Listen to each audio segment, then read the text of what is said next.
Bonjour, je suis Mathieu Deldy, conservateur du patrimoine au musée Condé de Chantilly et aujourd'hui je vous invite à la fête au Noël du domaine de Chantilly dans cette magnifique galerie des Serres qui était la salle d'apparat, la salle de banquet du duc d'Aumale au XIXe siècle, qui a été décorée pour l'occasion, comme vous le voyez derrière moi, cette longue table de 12 mètres qui abrite les décorations de Noël du domaine de Chantilly.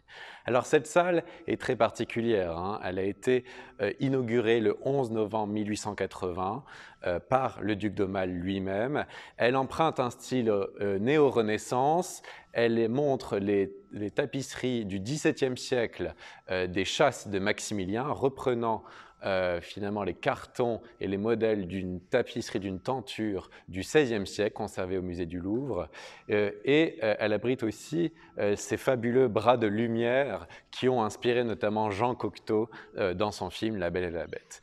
Alors cette longue table de 12 mètres pouvait accueillir jusqu'à une cinquantaine d'invités, hein. Et ici, toutes les gloires de la France de la fin du XIXe siècle ont été accueillies, que ce soit les écrivains comme Émile Zola ou Pierre Loti, que ce soit des compositeurs comme Saint-Saëns, des grands artistes, mais aussi les têtes couronnées. Par exemple, en 1882, c'est l'impératrice Sissi qui a ici dîné aux côtés du duc d'Aumale. Alors cette décoration que vous voyez rend hommage et donne un écho aux bordures des tapisseries sur les murs avec toutes ces compositions florales. Et ce qui est intéressant, c'est que nous avons disposé au milieu les candélabres du duc d'Aumale, notamment créés en même temps que le surtout commandé en 1846 par le roi Louis-Philippe pour son fils. Ici, par exemple, vous voyez la saison de l'hiver avec cette allégorie, cette personnification qui se drape dans son manteau. Alors d'autres candélabres scandent la table, comme ici celui qui emprunte et qui montre les couleurs et plutôt les armes de la famille d'Orléans, avec ici ce lambel. Et puis, au milieu des sapins, au milieu des compositions de fruits, de fleurs, on peut admirer également cette nappe, une nappe qui a été tissée par la maison Yves Delorme l'année dernière pour l'usage de cette table et tissée avec des fleurs de lys, hein, comme on les trouvait sur les armes de la famille d'Orléans.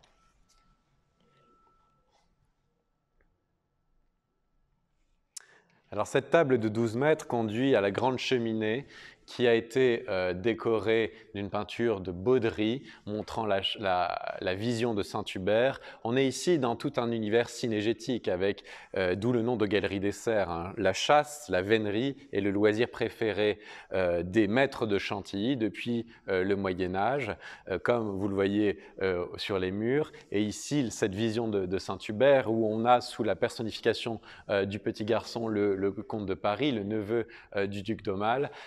Évidemment, cette image renvoie à l'univers de la chasse. Alors, c'était une table de banquet, de grande fête, hein. Il faut savoir que Noël est très important pour la famille d'Orléans.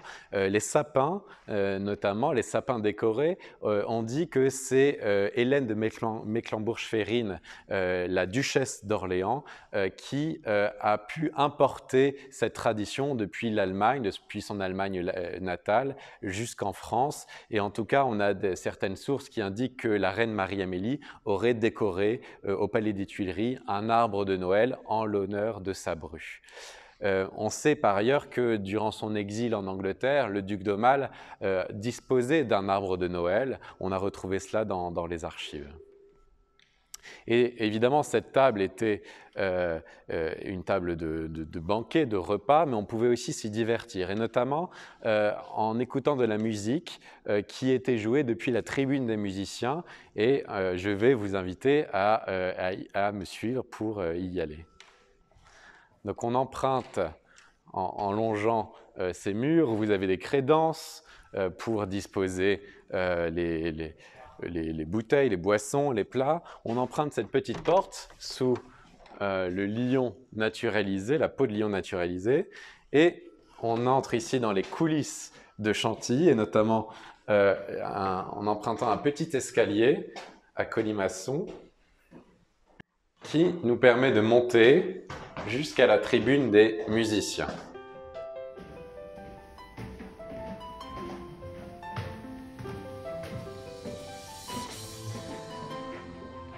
Et ici, on a une vue exceptionnelle sur toute la galerie des serres. Impressionnante qu'il soit. Vous avez 3 paliers pour les musiciens. Ce qu'on aperçoit très bien, ce sont les caissons du plafond à caissons de style néo-renaissance qui reprennent un peu la forme des caissons de la salle de bal du château de Fontainebleau, un grand exemple de magnifique plafond de la Renaissance. Et ici, ces caissons abritent les écus armoriés de tous les maîtres de Chantilly depuis le Moyen-Âge. Par exemple, ici, vous avez les Orgemont, jusqu'aux Orléans, jusqu'à Henri d'Orléans, duc d'Aumale. Donc une table de fête à découvrir, à apercevoir depuis le parcours conduisant à la boutique de Noël du château de Chantilly, et une galerie des serres ensuite à découvrir en tant que telle à la réouverture du château que nous espérons très prochainement. Joyeux Noël à tous!